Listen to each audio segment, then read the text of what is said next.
오늘의 주요 뉴스입니다. 우리 방역당국은 코로나19가 완전 종식되기보다는 소규모 유행을 반복하며 유지될 가능성이 크다고 전망했습니다. 감염이나 백신 접종을 통해 면역을 확보한 국민이 많은 만큼 지금 같은 대유행이 다시 발생할 위험은 상당히 낮아졌다는 진단입니다. 앞으로는 60세 이상으로 3차 접종을 완료한 지 120일이 지난 사람은 누구나 4차 접종 백신 대상이 됩니다. 사전 예약은 오늘 18일부터 시작인데 화이자와 모더나 등 mRNA 백신 접종이 원칙이지만 본인 희망에 따라 노바백스 백신도 접종할 수 있습니다.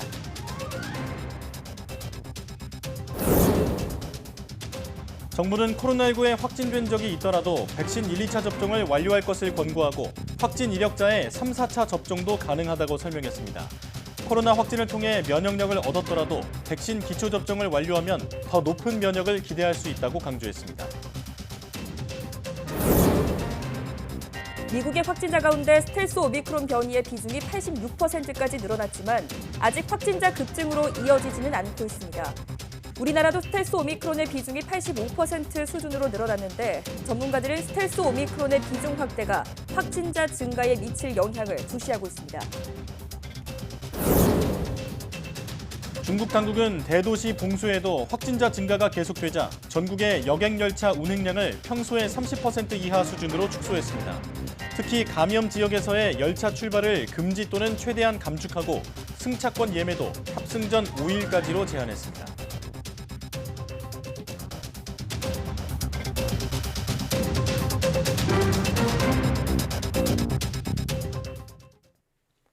여러분 안녕하십니까? 사이언스 투데이 시작합니다. 정부는 코로나19가 종식되기보다는 소규모 유행을 반복하며 유지될 가능성이 크다고 진단했습니다. 중앙재난안전대책본부는 코로나19 종식을 전제로 한 집단 면역 달성은 쉽지 않다며 앞으로 코로나19와 공존하는 체계로 가게 될 것이라고 예상했습니다. 다만 감염이나 백신 접종을 통해 면역을 확보한 국민이 많아지면서 지금 같은 대유행이 다시 발생할 위험은 상당히 낮아졌다고 강조했습니다. 이에 소규모 유행이 반복될 가능성이 크다면서도 새로운 변이가 생기거나 겨울철에 바이러스 전염력이 강해져 환자가 급증할 수 있는 만큼 이런 점을 염두에 두고 포스트 오미크론 대책을 준비할 필요가 있다고 설명했습니다. 정부가 코로나19 백신 4차 접종을 60세 이상 고령층을 대상으로 확대 시행합니다. 3차 접종을 완료한 지 120일이 지난 60세 이상이 대상이고 출생연도 기준으로는 1962년 이전 출생자로 약 1,066만 명입니다. 사전 예약은 오는 18일부터 시작돼 예약 접종은 오는 25일부터 시행됩니다. 전화나 스마트폰 앱으로 접수할 수 있는 당일 접종은 이보다 조금 이르게 14일부터 가능합니다. 화이자와 모더나 등 mRNA 백신 접종이 원칙이지만 mRNA 백신 금기 또는 연기 대상이거나 본인이 희망하면 노바백스 백신도 접종할 수 있습니다. 정부는 80세 이상의 치명률이 2.65%로 70대와 60대보다 각각 4배와 17배 높은 점을 들어 80세 이상의 4차 접종을 적극 권고했습니다. 정부는 3차 접종 뒤 4개월 이상 지나면 백신 효과가 낮아지는 만큼 고령층의 중증 사망 예방과 오미크론 등 유행 상황 변동 등을 고려해 60세 이상 4차 접종을 시행한다고 밝혔습니다. 정부는 코로나19에 확진된 적이 있더라도 백신 1, 2차 접종을 완료할 것을 권고했습니다. 정부는 확진을 통해 면역력을 획득하더라도 백신 1, 2차 기초 접종을 하면 더 높은 면역을 기대할 수 있다며 이같이 밝혔습니다. 또 백신 3차와 4차 접종 역시 확진 이력이 있어도 접종 대상에 포함된다면 받을 수 있다고 설명했습니다. 이에 따라 2차 접종 뒤 확진된 청장년층도 본인이 희망하면 3차 접종을 받을 수 있고 3차 접종 뒤 확진된 고령층 또한 희망한다면 4차 접종이 가능합니다. 정부가 병의원에서 하는 코로나19 신속 항원 검사 비용을 당분간 무료로 유지할 계획입니다. 정부는 현재의 신속 항원 검사는 환자가 진찰료 5천 원만 부담하고 검사비는 전액 국가에서 부담하고 있다면서 이같이 밝혔습니다. 검사에 적용되는 수가는 감염병 등급이나 의무격리 등 여러 여건에 따라 바뀔 수 있다며 유료화 시기를 논의하고 있다고 덧붙였습니다. 또 비대면 진료 방식에 대해서는 코로나19의 감염병 등급이 바뀌더라도 하루 확진자 수와 재택 진료자 상황을 고려해 논의하겠다고 설명했습니다. 오미크론 변이 확산으로 수요가 몰렸던 화장시설의 운영을 확대하는 조치가 이달 말까지로 연장됩니다. 정부는 이번 주까지로 예정됐던 전국 화장시설 집중 운영 기간을 오는 30일까지로 연장한다고 밝혔습니다. 정부는 지난달 16일부터 화장시설 집중 운영 기간을 적용해 운영 회차와 시간을 늘려왔습니다. 3월 중순 한때 20%까지 떨어졌던 3일차 화장률도 지난 11일에는 71.4%까지 회복됐습니다. 이와 함께 지난달 전면 중단했던 개장 6월 화장도 수요가 높은 점을 고려해 오는 16일부터 화장 운영 회차 중 30% 범위 안에서 일부 허용하기로 했습니다. 안철수 대통령직 인수위원회 위원장은 정부가 실외 마스크 착용 해제를 검토하는 것과 관련해 너무 성급한 조치가 아닌가 하는 우려가 있다고 밝혔습니다.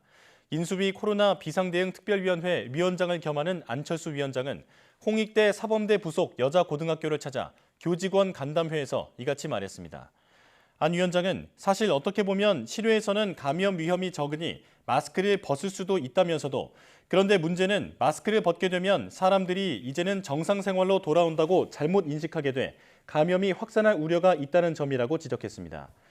그러면서 지금도 매일 10만에서 20만 명의 확진자가 발생하고 있어 이 부분에 대해서는 당국이 속도 조절을 하는 조치들이 필요하다고 생각한다고 덧붙였습니다. 코로나19가 장기화하면서 우울감이나 불안감을 느끼는 학생들이 증가한 것으로 나타났습니다. 학업 스트레스가 늘었다는 학생도 10명 중 4명이 넘었고 친구나 선생님과의 관계가 멀어졌다는 학생도 많았습니다. 신현준 기자가 취재했습니다. 2년 넘게 계속된 코로나19는 학생들의 학교 생활에 커다란 변화를 가져왔습니다. 체험학습부터 수학여행을 한 번도 가본 적이 없어서 또 온라인 수업으로 뭔가 학습 격차가 벌어질까 봐 염려가 돼가지고 실제로 초중고생 34만 명을 대상으로 설문조사했더니 코로나 이전보다 더 우울하거나 불안하다고 느끼는 초등학교 저학년생은 4명 중 1명, 고학년생은 3명 중 1명꼴이었습니다. 중고생도 최근 2주간 7일 이상 우울하거나 불안한 감정을 느낀 학생이 10% 안팎으로 적지 않았습니다. 원격 수업이 일상화하면서 성적 저하에 대한 우려는 늘었습니다. 10명 가운데 4명 이상이 학업 스트레스를 호소했습니다. 뒤처지는 느낌이 많이 들었죠. 학교를 안 오고 생활 습관이 정립이 안 될 때가 많으니까 생활 습관이 막 뒤집히면 불안해지더라고요. 코로나 이후 친구나 선생님과의 관계가 멀어졌다는 응답도 많게는 30에서 40%까지 나왔습니다. 온라인으로 할 때는 나름 친한데 실제로 오프라인으로 만났을 때 대면대면한 그런 사이도 있었어서 심리나 정서적 문제가 생기면 가족이나 친구, 선생님의 순으로 도움을 받았는데 도움을 받을 사람이 없다는 응답도 17.6%에 달했습니다. 코로나19가 학생들의 정신건강에 어떤 영향을 미쳤는지 정부가 조사한 건 이번이 처음입니다. 올해 초 교육부 집계에서도 극단적인 선택을 한 학생은 2019년 10만 명당 2.5명에서 2020년 2.7명, 지난해 3.6명으로 코로나 이후 큰 폭으로 증가했습니다. 소아 청소년기에 이렇게 정서적 결손을 겪게 되면 그 결손을 제때 적절하게 조치를 받고 치료받지 못하면 아이들이 성인이 되었을 때 감당하기 어려운 고통을 겪을 수도 있다. 교육부는 학생들의 코로나 블루 극복을 위해 체육과 예술 같은 신체 활동 프로그램을 늘리고 심리 상담과 정서 지원도 더 강화하기로 했습니다. YTN 신현주입니다. 중국이 상하이 봉쇄를 일부 완화한다고 밝혔지만 도시 기능은 여전히 회복되지 못하고 있습니다. 미국은 상하이 주재 자국 총영사관 직원 일부에게 출국 명령을 내렸고 중국은 흠집내기라면서 반발했습니다. 베이징에서 강성웅 특파원이 보도합니다. 도시 봉쇄 장기화로 식료품 부족 사태까지 발생하자 상하이시가 봉쇄 일부 완화 조치를 발표했습니다. 시 전역을 수만 명 단위로 구역을 쪼개 2주 동안 감염자가 없는 곳에 한해서 외출을 허용한 겁니다. 根据检测的结果分析研判实施分区分级差异化的防控 외출이 허용된다고는 하지만 집 부근까지만 나갈 수 있고 차를 몰고 이동하는 것은 아예 금지돼 있습니다. 상점문도 아직 대부분 닫혀 있는 데다 버스나 지하철은 다니지 않고 있습니다. 이렇게나마 자유를 찾은 구역은 상하이시 전체의 43%, 최소 1,000만 명은 아직 집안에서 격리되어 있는 상태입니다.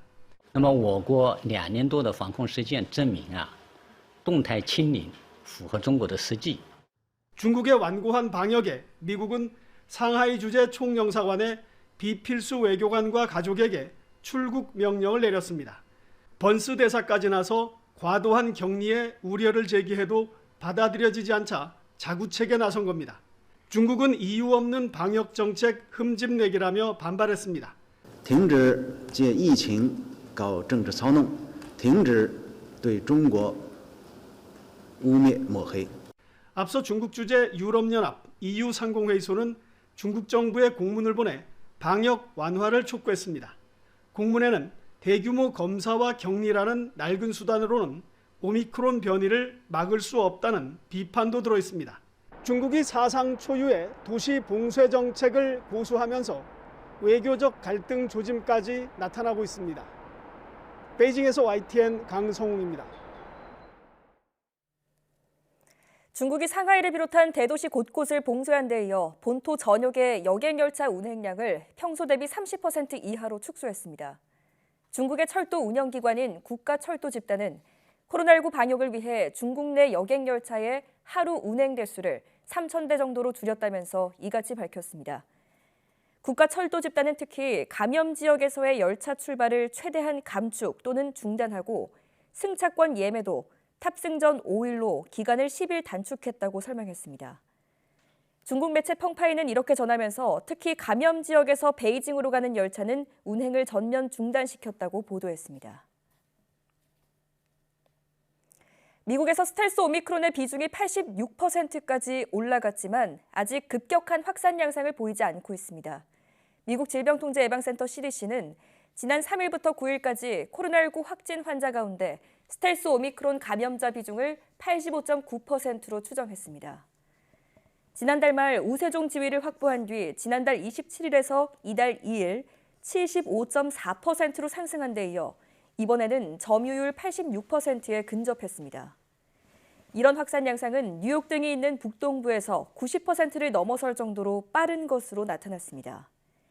보건 전문가들은 스텔스 오미크론의 급속한 확산이 확진 환자의 급증으로 이어질 수 있다고 우려하고 있습니다. 보리스 존슨 영국 총리가 코로나19 봉쇄 기간 중 관저에서 생일 파티를 연 것과 관련해 영국 경찰이 범칙금을 부과했습니다. 방역 규정을 위반하지 않았다며 혐의를 부인하던 존슨 총리는 범칙금을 내고 바로 사과했지만 내로남불을 지적하며 사임을 요구하는 목소리가 높습니다. 이동헌 기자의 보도입니다. 지난 2020년 6월 영국 총리 관저에서 열린 보리스 존슨 총리의 56번째 생일 파티와 관련해 영국 경찰이 존슨 총리에게 100파운드, 우리 돈 16만 원의 범칙금을 부과했습니다. 코로나19로 엄격한 봉쇄령이 내려진 상황에서 방역 규정을 위반했다는 이유입니다. 파티에 참가했던 리시 수낙 재무장관과 존슨 여사 등 다른 50여 명에게도 범칙금이 부과됐습니다. 지난해 말 파티 게이트가 불거졌을 때 방역 규정 위반은 없었다며 혐의를 부인하던 존슨 총리는 바로 범칙금을 납부하고 사과했습니다. I understand the anger that many will feel that I myself fell short when it came to observing the very rules which the government I lead had introduced to protect the public. 존슨 총리는 그러나 깜짝 파티에 10분도 채 머물지 않았고 당시에는 방역 규정 위반이라고 생각하지 못했다며 사임 요구는 거부했습니다. 하지만 솔선수범해야 할 총리의 내로남불이라며 사임을 촉구하는 목소리가 높습니다.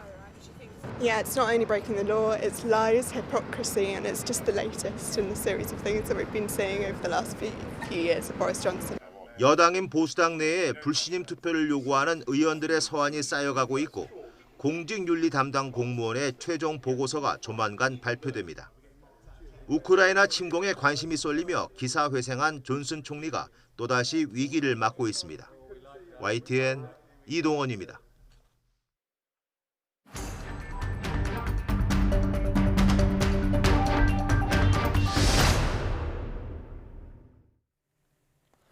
확진자가 크게 늘어나는 수요일이 됐지만 지난주보다 9만여 명 줄어든 19만 5천 명을 기록하면서 감소세가 이어지고 있습니다. 이런 가운데 방역당국은 코로나19 백신 4차 접종을 60세 이상으로 확대했고 다음 주부터 새로 적용될 거리두기 조정 방안도 논의하고 있습니다. 네, 자세한 내용 고려대학교 약학대학 김정규 교수와 알아보겠습니다. 전화로 연결되어 있습니다. 교수님 안녕하십니까? 네, 안녕하세요. 네, 신규 환자가 여전히 20만 명 가까이 발생하고 있지만 한 주 전보다는 확연히 줄었고 감염 재생산 지수도 2주째 1 미만으로 유지되고 있습니다. 이제는 완전한 감소세라고 말해도 무리는 아니겠죠? 네, 지금은 완전한 감소세로 접어들었다라고 봐도 무리가 아닐 걸로 이렇게 판단을 하고 있습니다. 네. 말씀하신 것처럼 이 오미크론 유행은 지난 3월 셋째 주와 넷째 주 정도의 정점에 도달을 했고요. 이후에 현재에도 말씀하신 것처럼 약 20만 명 수준의 신규 확진자 규모를 보이고는 있으나 정점 이후에 점차 감소세를 보이고 있습니다. 예. 그리고 현재는 확연한 감소세로 전환이 됐다라고 볼 수가 있고요. 앞으로도 이러한 어떤 감소세는 계속 유지될 걸로 그리고 점차 크게 감소할 걸로 이렇게 판단을 하고 있습니다. 예. 네. 자, 위중증 환자는 연일 1,000명대를 유지하고 있고 사망자 수도 아직 세 자릿수입니다. 여전히 높긴 하지만 전주보다 감소하긴 했거든요. 이 부분도 정점을 찍고 감소세로 들어섰다고 봐도 될까요? 위중증 환자와 사망자도 정점에 도달한 이후에 감소세를 보이고 있다라고 볼 수가 있습니다. 앞서 말씀드린 것처럼 신규 확진자 규모는 3월 셋째 주와 넷째 주에 정점에 도달을 했고요. 위중증 환자의 경우에는 그 이후, 그러니까 1, 2주 이후인 3월 다섯째 주에 정점에 도달하지 않았나 이렇게 판단을 하고 있습니다. 네. 당시에 위중증 환자 규모가 1,300명대를 보였었고요.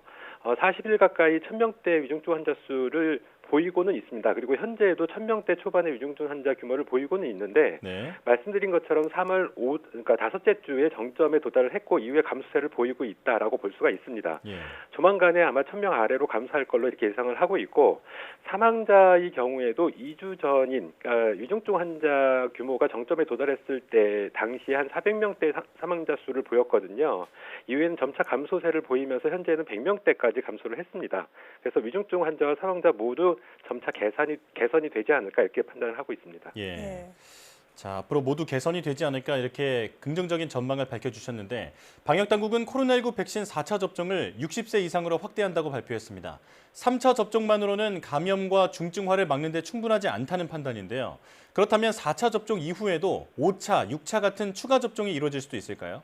4차 접종 이후에 5차, 6차의 추가 접종은 제가 보기에 불필요하지 않나 생각을 하고 있습니다. 예. 네. 현재 4차 접종의 경우에도 이 감염 예방 효과는 매우 제한적이다라는 해외 연구 결과가 있고요. 다만 60세 이상의 고연령층의 경우에는 3차 접종의 효과가 빠르게 감소하는 경향성을 보이는 시점이 됐거든요. 네. 그렇기 때문에 고연령층을 중심으로 한 위중증 환자 관리가 무엇보다 중요시 됐다. 그렇기 때문에 60세 이상을 대상으로 해서 4차 접종을 추진하는 이런 방안을 마련했다라고 보시는 게 맞을 것 같습니다. 예. 다만 이 부분, 그러니까 4차 접종의 경우에도 이 연령대랑 상관없이 실제로 코로나19 백신 자체가 야생형인 우한 바이러스주를 토대로 해서 만들어졌거든요. 예. 근데 현재 유행하고 있는 변이주는 오미크론 변이주이기 때문에 실제로 이 현재 코로나19 백신 자체가 현재 유행주인 오미크론에 대해서는 감염 예방 효과는 매우 미비하다 이렇게 볼 수가 있습니다. 네. 다만 중증화 예방률은 어느 정도 유지를 하고 있다라고 볼 수가 있기 때문에 현 시점에서는 60세 이하의 젊은 층에 대해서는 감염이 되더라도 위중증으로 상태가 안 좋아지는 사례는 극히 드물거든요. 그렇기 네. 때문에 무엇보다도 60세 이상에 대한 관리가 무엇보다 중요하다. 그래서 일단은 4차 접종, 60세 이상의 연령층에 대한 4차 접종은 제가 보기에는 필요하지 않나라는 생각을 가지고 있고 예. 다만 의무화 조치는 아니고 선택사항이기 때문에 개별적으로 판단을 하셔서 접종을 받으시는 게 어떨까 생각을 하고 있고요. 예. 그리고 이 백신 접종에 따른 어떤 부작용의 우려가 있으면 보다 안전성이 우수하다라고 판단이 되는 백신으로 접종을 진행을 하면 어떨까라는 생각을 가지고 있습니다. 네, 알겠습니다. 자, 또 현행 거리두기 조정안이 17일 종료되는 만큼 방역 당국은 이번 주 금요일에 이제 새로운 거리두기 조정 방안을 발표할 예정입니다. 현재 사적 모임 인원은 10명, 영업 시간은 밤 12시까지로 제한됐던 조치가 이제는 완전히 해제될 수 있다는 전망까지 나오고 있는데요. 어떤 방안이 나올 것으로 예상하십니까? 글쎄 이 부분은 방역 당국에서 현재 협의 중인 걸로 알고 있는데 아직 이렇다 할 어떤 가닥은 잡히지 않은 걸로 판단이 되고 있습니다. 네. 다만 현 시점에서 말씀하신 것처럼 사적 모임 기준이 10명이고 영업 시간은 밤 12시까지거든요. 네. 지금 이런 사적 모임, 그러니까 거리두기 조정안이 완전히 해제되는 부분에 있어서는 방역 당국 입장에서 다소 부담스러운 부분이 없지 않아 있을 수가 있습니다. 네. 왜냐하면 현재도 20만 명 정도의 신규 확진자 규모를 보이고 있거든요. 네. 그렇기 때문에 한 차례 더 연장 내지는 보다 더 완화된 이런 거리두기 조정안이 나올지 않을까라고 예측은 하고 있는데 예. 제 개인적인 판단으로는 현재 시점의 거리두기 조정안이 더 완화되거나 해지되는 거하고 별반 차이가 없다라고 생각을 하고 있거든요. 네. 이미 유행 규모를 볼 때는 상당히 많은 사람들이 이미 감염이 됐고 현재도 감염이 진행 중이다라고 볼 수가 있습니다. 네. 이런 상황에서 이 거리두기의 실효성이 상당히 떨어진 상황이다라고 볼 수가 있고 예. 이러한 측면에서 실제로 밖에 나가보면 사실상 거리두기가 지켜지고 있나라는 생각이 들 정도로 거의 통제가 안 되고 있는 상황이거든요. 그렇기 네. 때문에 지금 이런 거리두기를 굳이 고집할 필요는 없지 않나라는 생각을 가지고 있고 예. 오히려 이러한 노력을 60세 이상의 고연령층에 대한 관리로 빠르게 방역 체계를 전환하는 게 더 필요하지 않을까라는 생각을 가지고 있습니다. 네. 한 가지 우려스러운 부분은 만약에 그러니까 거리두기 조정안이 보다 더 완화되거나 해제가 된다라고 하더라도 고연령층의 경우에 안심할 수 있는 상황은 아니거든요. 그렇기 때문에 60세 이상의 고연령층은 이런 상황이라고 하더라도 개인 방역은 본인이 스스로 지킬 필요가 있다라고 생각을 하고 있고 이 부분을 방역 당국이 굉장히 중점적으로 홍보하고 강조할 필요가 있지 않나라는 생각을 가지고 있습니다. 네. 현재 상황에 맞는 유의미한 방역 대책 마련이 필요하겠습니다. 자, 코로나19에 2번 이상 감염된 사람이 국내에서 2만 6천여 명에 이르는 것으로 나타났습니다. 재감염률은 오미크론 유행을 기점으로 3배 상승한 것으로 나타났는데요. 이렇게 재감염률이 높아진 이유는 뭐 때문으로 보면 될까요? 지금 오미크론 상황, 그러니까 과거에 지금 현재 그 조사 대상의 그 기간이 2022년 3월 19일까지로 되어 있거든요. 네. 근데 요 시점까지, 그러니까 이 오미크론이 유행한 시점, 그러니까 1월부터 3월, 4월 달까지 요 기간에 상당히 많은 확진자들이 발생을 했습니다. 그러니까 그 이전에는 다 델타에 감염됐던 분이시거든요. 네. 근데 델타와 오미크론을 비교해보면 항원 특이성이 상당히 떨어지기 때문에 이 과거 델타 이전 또는 델타에 감염되신 분들은 오미크론에 감염될 확률이 그만큼 높았다라고 볼 수가 있습니다. 예. 그래서 이러한 현상은 그 변이주가 유행을 하게 되면서 백신주와 서로 맞지 않는 우리가 흔히 얘기하는 백신 불일치 현상, 그러니까 미스매치라고 얘기하는데 이런 현상들 때문에 발생을 하지 않았다라고 생각을 하고 있고요. 예. 그리고 더군다나 델타에 감염됐던 분들은 이러한 효과가 미스매치가 그대로 반영이 됩니다. 그렇기 때문에 과거에 유행했던 바이러스와 현재 유행하는 바이러스의 차이점 때문에 재감염 사례들이 발생을 하고 있다라고 생각을 하고 있습니다. 예, 변이의 출몰이 주요 원인이다 이렇게 볼 수 있겠군요. 자, 미국은 스텔스 오미크론의 비중이 커진 뒤로 확진자 수도 다소 증가하고 있습니다. 우리나라도 스텔스 오미크론 검출률이 미국과 비슷한 수준이라고 하는데 우리나라의 스텔스 오미크론 검출률이 정확히 어느 정도인지 그리고 또 이게 재확산의 변수가 되는 건 아닐지 설명해 주시죠. 국내에서 4월 첫째 주 스텔스 오미크론 검출률이 85.2%로 지금 통계 자료가 발표가 됐습니다. 네. 전주 67.7% 대비 17.5% 상승한 규모인데 이미 우리나라에서도 해외에도 마찬가지지만 우리나라에서도 스텔스 오미크론이 무점화됐다. 그리고 기존의 오미크론을 제치고 스텔스 오미크론이 지배종이 됐다. 이렇게 판단을 할 수가 있습니다. 네. 다만 우리나라는 과거 영국이나 미국과 좀 차이점이 있는 게 해외 국가들 같은 경우에는 오미크론이 유행했던 시점과 스텔스 오미크론이 유행하고 있는 시점이 다소 차이가 있거든요. 네. 근데 우리나라의 경우에는 오미크론이 유행하는 시점에 스텔스 오미크론이 빠르게 무점화됐기 때문에 이 중첩 현상이 발생을 했다라고 볼 수가 있습니다. 그래서 우리나라에서 최대 신규 확진자 규모가 62만 명까지 나타났던 이유는 이러한 오미크론과 스텔스 오미크론의 중첩 현상 때문에 발생을 했다라고 볼 수가 있고요. 네. 현재 스텔스 오미크론의 검출률이 85.2%를 보이고 있지만 이미 이러한 그 여파가 반영이 됐기 때문에 스텔스 오미크론에 의한 재유행의 가능성은 상당히 낮다 이렇게 볼 수가 있습니다. 예. 네. 자, 여기까지 듣겠습니다. 코로나19 브리핑 고려대학교 약학대학 김정기 교수와 함께했습니다. 교수님 고맙습니다. 네, 감사합니다.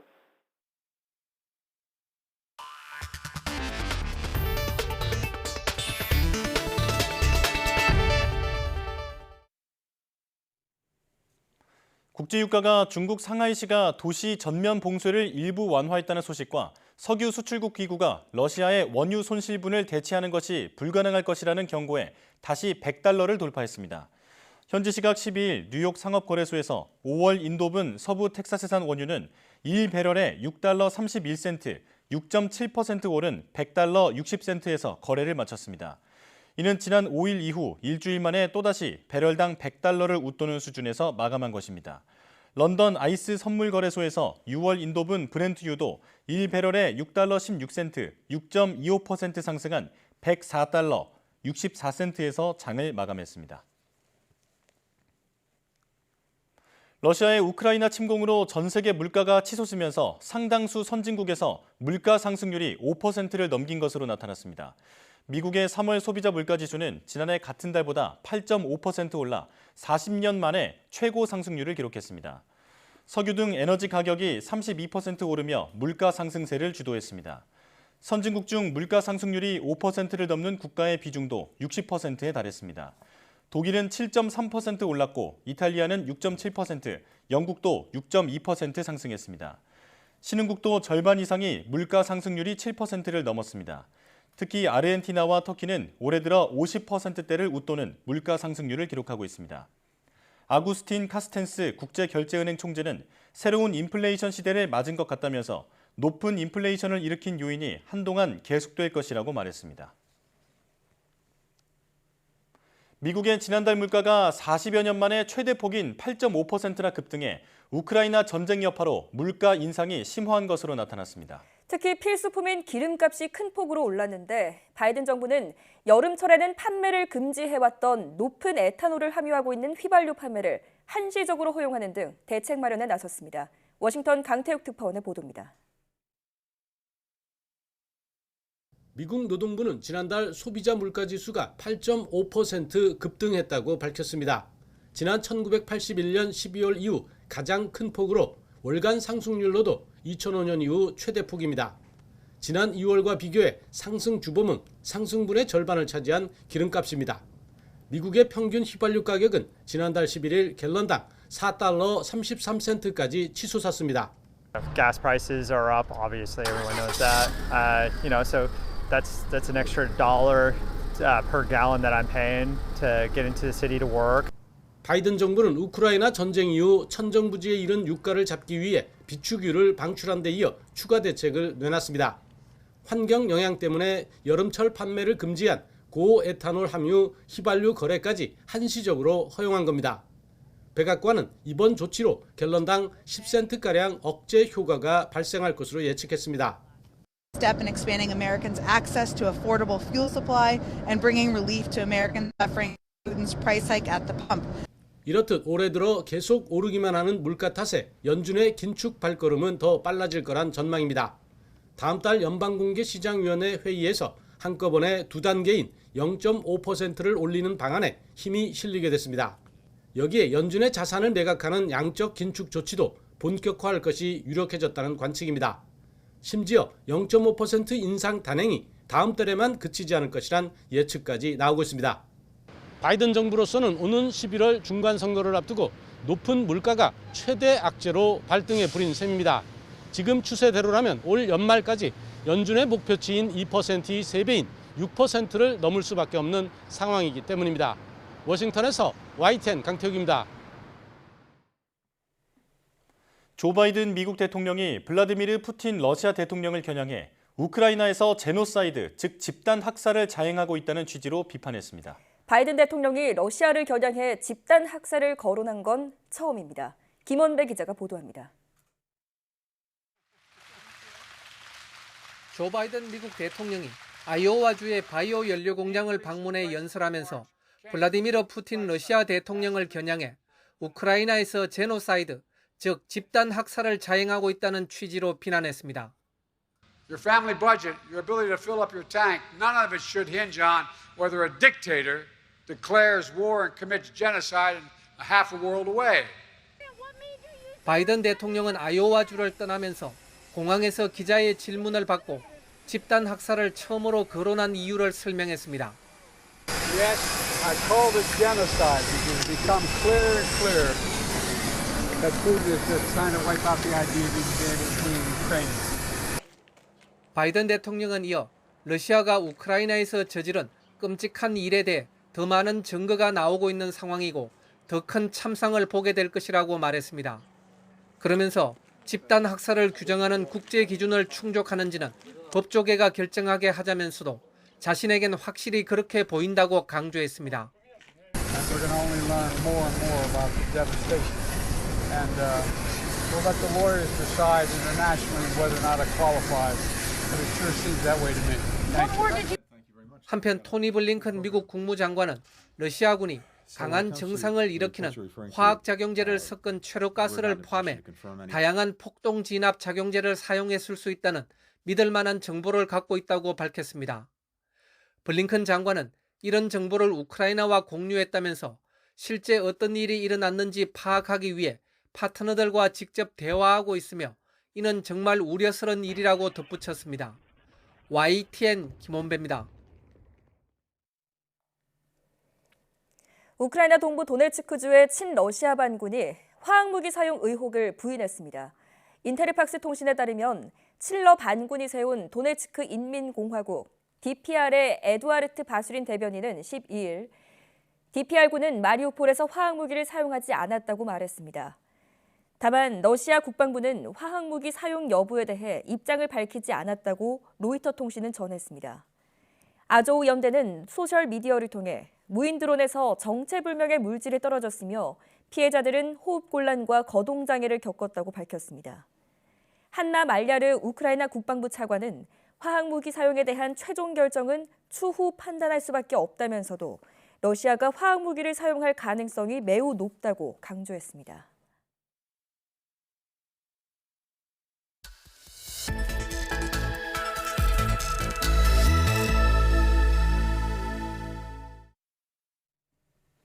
전 세계적으로 고령화가 빠르게 진행되면서 치매와 뇌졸중, 파킨슨병과 같은 뇌질환 환자가 급증하고 있습니다. 이런 뇌질환을 진단하려면 뇌 기능을 종합적으로 평가하는 신경심리검사가 필수적인데요. 네, 오늘 바이오 위클리에서는 기존에 60분 이상 걸리던 신경심리검사 판독 시간을 5분으로 대폭 줄인 기술을 개발한 플랜 B 포유의 김기용 대표이사 그리고 이성규 기자와 자세한 내용 알아보겠습니다. 어서 오세요. 안녕하세요. 네, 안녕하십니까. 자, 앞서 고령화가 진행되면서 뇌질환 환자도 급증하고 있다고 얘기를 했는데 지금 현황부터 좀 알려주시죠. 이 치매와 파킨슨병, 뇌졸중을 3대 주요 뇌질환이라고 부르는데요.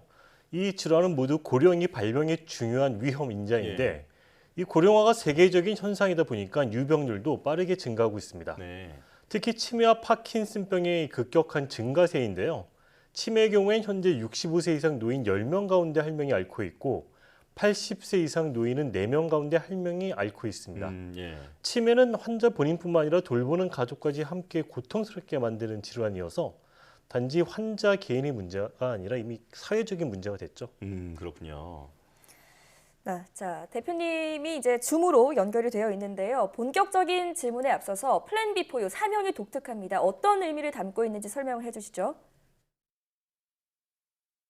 네, 저희가 아무리 일생을 살면서 노력을 해도 타고난 체질이나 여러 가지 저한 환경 때문에 어쩔 수 없이 다양한 뇌 건강 위험에 노출이 될 수밖에 없습니다.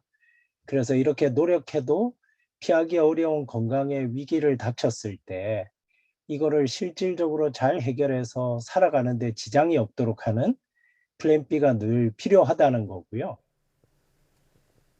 네, 어떤 이유로든 그 뇌 건강을 잃어도 잘 극복해서 삶을 이어나갈 수 있게 하겠다는 의지가 담긴 이름인데요. 이런 뇌질환을 진단하는 데 신경심리검사가 필수적이라고 들었습니다. 이게 어떤 검사인지 설명해 주시죠. 이제 3대 뇌질환들이 모두 다양한 인지 기능의 장애를 유발하게 됩니다. 결국 사람이 불편해지는 것은 원인이 무엇이 됐든지 간에 뇌가 이런 병들에 의해서 손상이 돼서 인지 기능이 떨어져서 이런저런 증상이 생기는 경우가 많다 보니까 이런 인지 기능, 뇌 고위 기능을 종합적으로 평가하는 것이 진단할 때나 혹은 치료하고 치료 반응을 보거나 재활을 하고 재활 반응을 볼 때 매우 중요한데요. 이런 기능을 종합적으로 평가하는 테스트를 신경인지 검사라고 하고요. 이건 치매 환자 같은 경우는 거의 매년 해마다 정기적으로 재평가를 하면서 약물을 조정하거나 치료 반응을 결정하게 됩니다. 현재 신경심리 검사가 필요한 사람이 한 90% 정도는 받지 못하고 있는데요. 이게 어떤 때문인지 궁금하고 이 신경심리 검사를 제때 받지 못할 경우에 뇌질환 진단과 치료에는 또 어떤 영향을 미치게 되나요? 신경심리 검사를 하려면 이 신경심리 검사에 대해서 훈련을 받은 전문 지식을 가진 이제 임상심리 전문가들이 통상 60분에서 120분 정도 검사를 수행하고요. 그 검사 결과를 해석해서 보고서를 쓰는데 또 60분 정도가 더 필요하게 됩니다. 좀 전에 말씀드렸듯이 거의 한 400만 정도 우리나라에 지금 이 검사를 필요로 하는 분이 계신데 1년에 현재 처리 가능한 이제 검사 시행 건수는 한 35만 건에서 40만 건 수준으로 한 10분의 1 정도에 불과합니다. 가장 큰 이유는 이 검사를 수행할 수 있는 전문 인력의 숫자가 매우 부족한 것이 가장 큰 이유이고요. 근데 인력의 양성이란 건 단기간 이제 급하게 증가시킬 수가 없는 데다가 워낙 이런 환자분들의 숫자 증가가 빠르다 보니까 인력 양성을 해도 그 수요 증가를 쫓아가기가 어려운 상황입니다. 따라서 이 전문가 한 분이 검사할 수 있는 처리 건수를 늘리는 것이 병행돼야만 효과적으로 이 검사 수행에 이제 그 효율을 올릴 수가 있게 되겠습니다. 특히 이제 신경심리 검사가 제대로 안 될 때는 치매 환자를 비롯한 이런 뇌질환 환자들의 조기 진단도 불가능하고요. 또 적절한 치료법이나 재활 계획을 수립하는 것도 어려워지고 치료 반응에 대한 평가가 제대로 이루어지지 않기 때문에 치료의 적절한 변경이나 개인 맞춤형 제공이 어려워지는 한계에 부딪히게 됩니다. 네, 치료의 효과를 높이기 위해서는 제때의 진단, 조기 진단이 필요하다는 말씀이신데요. 플랜 B 포유는 신경심리검사 자동 판독 프로그램인 리드 스마트 포유를 개발했습니다. 이선규 기자가 현장을 다녀왔는데 영상 보고 이어가겠습니다. 이 스마트 리드 포유가 그 신경심리 검사 어떤 자동으로 판독해주는 그런 프로그램이잖아요. 네. 이 프로그램은 어떻게 이걸 만들게 된 거죠? 단연간 축적된 신경심리검사 관련된 연구, 그리고 또 신경심리검사 평가의 기준이 되는 정상 기준, 그리고 또 저희 대표님께서 그간 축적해 오신 연구 결과들을 빅데이터로 만들어서 그 빅데이터를 기반으로 각 신경심리검사의 각 검사별 수준, 그리고 또 그 검사들을 조합한 인지기능별 수준을 자동으로 판독하는 알고리즘을 개발했습니다. 저희 내부 알파 테스트를 이용해서 분당 서울대병원의 임상심리사 선생님들께서 1차로 평가를 해주셨고요. 그리고 또 전국 16개 대학병원과 치매안심센터의 임상심리사 및 정신과 의사 선생님들께서 평가를 해주신 결과 판독문의 정확도 및 만족도에 대해서 굉장히 높은 평가가 나왔습니다. 그리고 저희가 올해 말 그리고 내년 중으로 임상시험과 의료기기 인허가 계획을 하고 있는데요.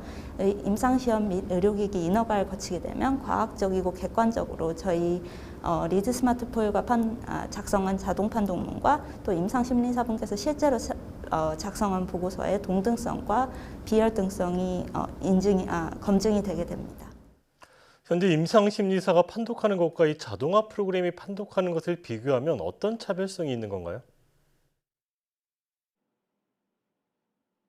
전체 그 신경심리 검사 한 건을 수행하는데 검사 수행에 한 60분에서 120분, 판독에 60분이 걸리는데 검사 수행하는 단계는 환자분이 끼어 있기 때문에 시간을 단축하기가 어렵습니다.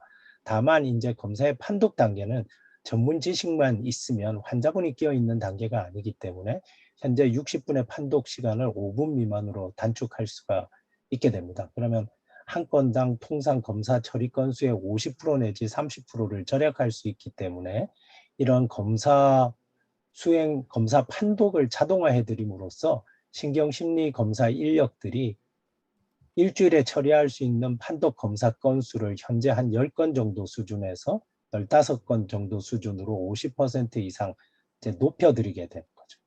또 이런 신경심리 검사의 판독은 수행 처리 속도뿐만 아니라 이게 검사 이제 환경도 다르고 또 검사자들의 전문 지식 수준이 다르다 보니까 그 판독 보고서의 수준의 편차가 상당히 큰 편입니다.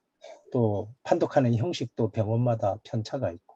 그래서 이런 이제 Read Smart for You와 같은 표준화된 자동 판독 리포트를 제공하는 소프트웨어를 씀으로써 이제 판독의 속도를 증가시킬 뿐만 아니라 판독의 수준이나 판독하는 양식의 표준화도 함께 이끌어낼 수 있기 때문에 전반적으로 신경심리 검사의 질과 양을 증가시킬 수 있는 서비스라고 보시면 되겠습니다. 네, 자동화 프로그램을 통해서 검사 결과 판독 시간을 대폭 줄이고 또 검사의 질을 표준화할 수 있다는 건데요. 지금 그런가 하면 핑거 투 브레인이라는 재활 애플리케이션도 있더라고요. 이게 게임 같은 앱이던데 치매 예방에 어떻게 도움이 되는 겁니까? 비약물적인 치료에 대한 이제 그 체계적인 고찰 문헌들을 보면 이제 인지 자극 활동이 인지 기능을 증진하고 치매 위험을 낮출 수 있다는 건 이미 잘 알려진 사실입니다. 그래서 이런 기능성 게임 같은 경우도 인지를 효과적으로 자극할 수 있는 방법 중에 하나라고 볼 수가 있겠습니다. 과연 이런 이제 기능성 게임을 통해서 인지를 자극함으로써 뇌 이제 치매 위험이 실제로 낮아지느냐 하는 거는 이제 임상 시험을 통해서 증명이 돼야만 하겠습니다만은 이제 이런 기능성 게임이 인지를 자극할 수 있는 수단이 된다는 건 또 이미 잘 알려져 있기 때문에 그리고 또 인지 자극이라는 게 치매의 예방이나 치매 환자들의 인지 기능 개선에 도움이 된다는 것도 이미 잘 알려져 있기 때문에 당장은 이런 기능성 게임들이 환자분들이 즐기실 수만 있게 만들어지고 또 특히 이제 이 기능성 게임들이 훈련하는 인지 영역이 치매 환자분들이 주로 어려워하는 그런 인지 기능에 집중돼 있게만 개발이 돼 있다면 도움이 될 걸로 이제 기대를 하고 있고요. 지금 이제 저희 그 핑거 투 브레인과 같은 기능성 게임 같은 경우는 이제 탐색적 학술 임상을 통해서 이제 인지 기능에 관련된 뇌 부위의 부피 증가나 이런 것들이 확인이 된 상태이고요. 그래서 이게 실질적으로 치매 위험이나 치매 환자분들의 인지 기능을 개선시킬 수 있느냐에 대한 이제 확증적 임상 시험을 계획하고 있습니다. 이걸 통해서 이제 그 효과가 확인이 된다면 또 새로운 치료 기술로 디지털 치료 기술로도 이제 그 인정을 받게 되기를 기대하고 있습니다. 네.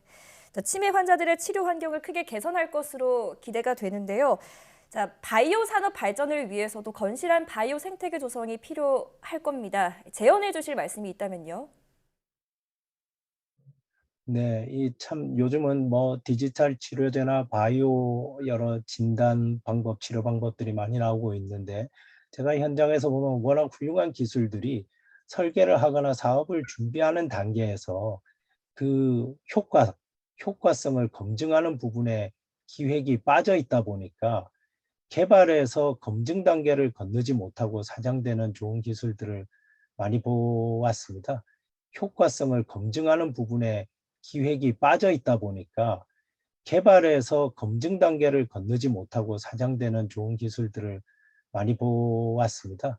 그래서 결국은 개발이라는 것은 기본적으로는 기술을 만들고 효과를 검증해서 이제 그 고객의 손에 들어갈 때까지가 이제 함께 계획이 돼야 되기 때문에 이런 이제 계획이 전주기적으로 이루어질 수 있도록 특히 이제 이런 바이오 산업을 하시는 분들한테는 정보라든지 혹은 이제 제도적인 지원 같은 것들이 이제 전주기적으로 잘 이루어지면 좋겠다 이런 생각이 들고요. 또 이제 지금 많은 국책과제들에서 이제 산학연과 같은 이런 이제 사업 형태의 지원을 많이 하는데 지금 특히 이런 이제 바이오나 디지털 기술들은 병이 굉장히 병원과 같은 의료기관의 역할이 중요하기 때문에 산학연병 협력 체계가 잘 이루어질 수 있도록 이런 과제나 제도적인 지원도 더 강화되면 좋겠다 이런 생각이 듭니다. 네, 알겠습니다. 요즘 건강하고 즐겁게 나이 드는 웰 에이징이 큰 관심을 받고 있는데요. 오늘 설명해 주신 뇌질환 진단과 예방 기술이 큰 역할을 해주길 기대합니다. 바이오 위클리 지금까지 플랜 B4U 김기웅 대표 그리고 이성규 기자와 함께했습니다. 두 분 고맙습니다.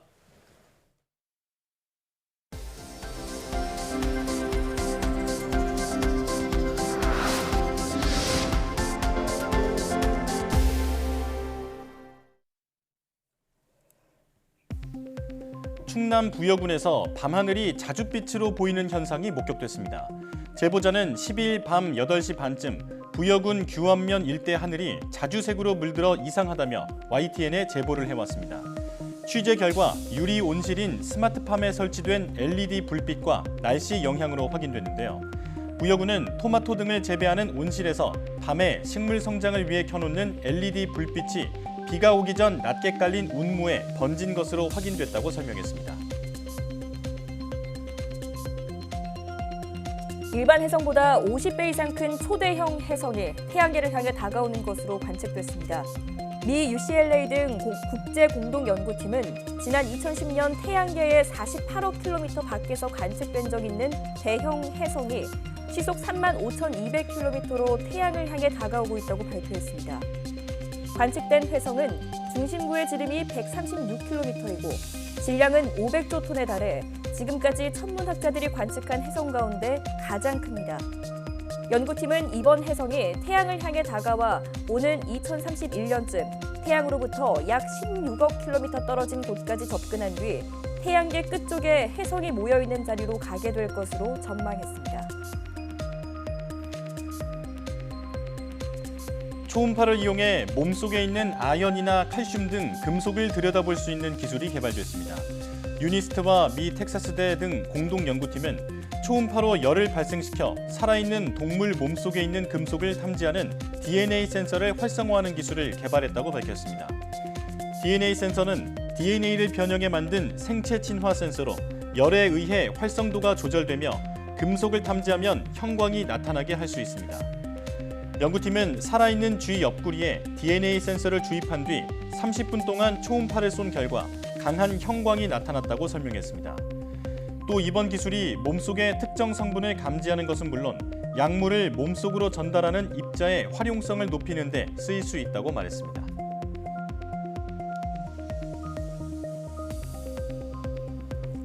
타이어 고무나 접착제처럼 가열해도 녹지 않는 열경 화성 플라스틱을 재활용할 수 있는 기술이 개발됐습니다. 부산대 연구팀은 열경 화성 소재에 빛을 받으면 활성화되는 촉매를 섞어 한 번 붙이고 난 후에도 빛을 쪼여주면 재가공이 가능한 상태로 전환되는 소재를 개발했다고 밝혔습니다. 열경 화성 고분자는 한 번 굳어지고 나면 분자 구조가 변하기 때문에 가열하더라도 녹지 않고 유독가스를 배출하기 때문에 그동안 재활용이 어려웠습니다.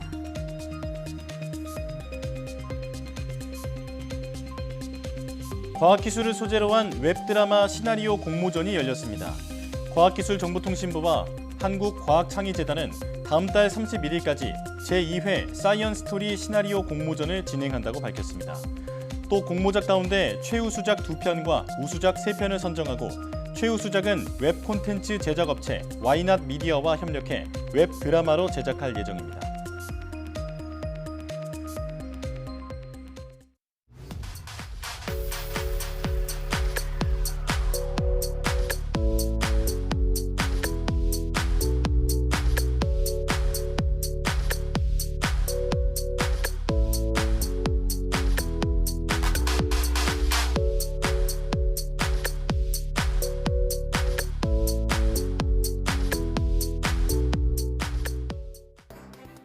코로나19로 우울감이나 무기력증을 느끼는 코로나 블루는 성장기 청소년들의 정신 건강에도 심각한 영향을 끼치고 있는 것으로 조사됐습니다. 특히 심리 정서적 문제가 생겼을 경우 도움을 준 사람이 없었다고 답한 학생의 비율이 20%에 가까웠는데요.